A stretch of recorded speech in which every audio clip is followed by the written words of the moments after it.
जय श्रीमन नारायण। राधे राधे। वैशाख महात्मा 14वां अध्याय। श्रुतजीव जी कहने लगे कि मेष की संक्रांति में वैशाख के महीने में जो प्राणी प्रातः काल करे और मधुसूदन भगवान की पूजा करके इस मनोहर कथा को सुने तो वह सब पापों से छूटकर विष्णु लोक को जाता है। जो दुर्बुद्धि होती हुई कथा छोड़कर अन्य काम करने में लग जाते हैं वो रौरव के नरक में जाकर पिशाच योनि पाते हैं।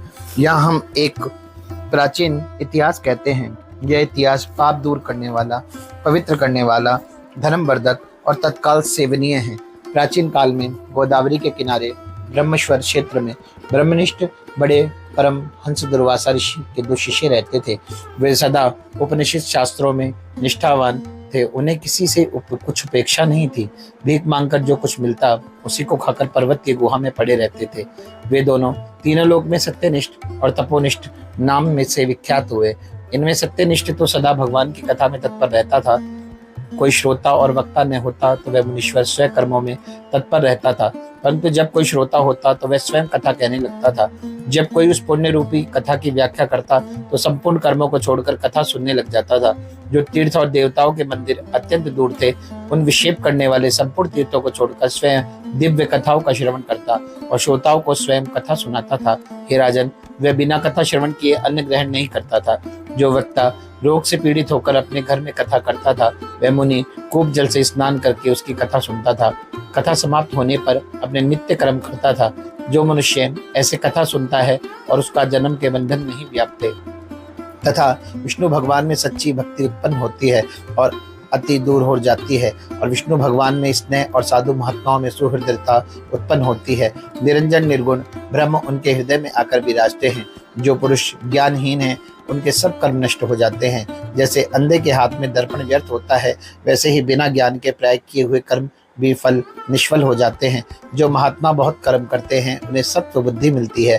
सत्व बुद्धि से वेद में यदि उत्पन्न होती है, वेद ज्ञान से ध्यान की उत्पत्ति होती है और बहुधा वेदोक्त रीति से ज्ञान ध्यान आदि में प्रवृत्त होते हैं। परंतु जहाँ विष्णु भगवान की कथा नहीं होती, जहाँ साधु महात्मा नहीं होते, वहाँ यदि साक्षात गंगा जी का किनारा भी हो तो भी त्याग देना चाहिए। जिस देश में तुलसी न हो अथवा विष्णु जी का मंदिर न हो, जहाँ विष्णु भगवान की कथा न हो, वहाँ पर मरा हुआ प्राणी अंध त्रिमस्तक नाम के नरक में पड़ता है। जिस ग्राम में विष्णु जी का मंदिर अथवा काल मृग न हो, जहाँ विष्णु की कथा नहीं होती, जहाँ साधु महात्मा ना हो, वहाँ का मरा हुआ प्राणी 100 जन्म तक कुकर की योनि पाता है। उपनिषदों के विचार से उस मुनीश्वर ने यह बात निश्चय कर ली कि अतः सदा विष्णु की भक्ति में तत्पर रहे और विष्णु की ही कथा श्रवण करे।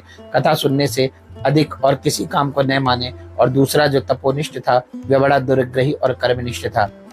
न तो स्वयं कथा कहता था न सुनता था और होते हुई कथा को छोड़कर तीर्थ स्नान के लिए चला जाता था।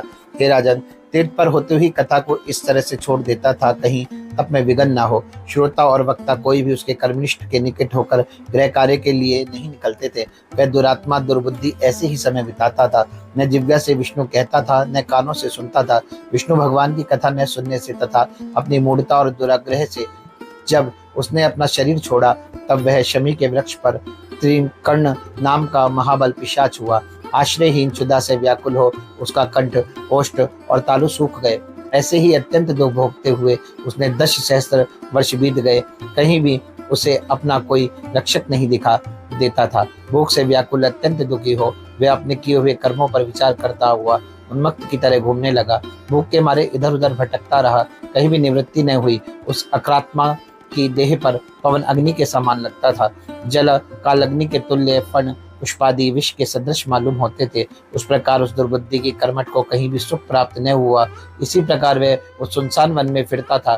साधु संग तथा कथा में रहित आश्रम स्थान में वह भटकता रहा।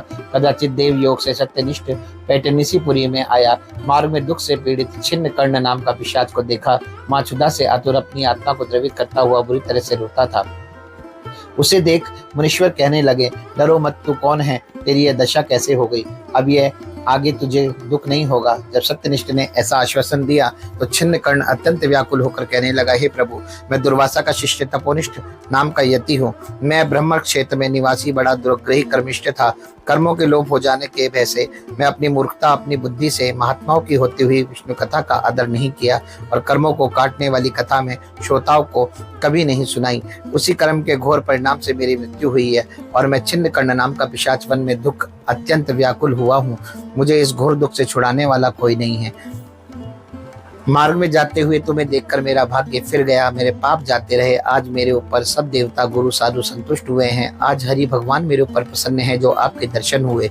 इस प्रकार त्राहि त्राहि छिन्न कर्ण बुरी तरह रुदन करता हुआ चरणों में गिर पड़ा और वहां यशस्वी सत्यनिष्ठ को बड़ी दया आ गई। उन्होंने उसे दोनों हाथों को पकड़कर उठा लिया और अपने सुकृत का पुण्य दिया।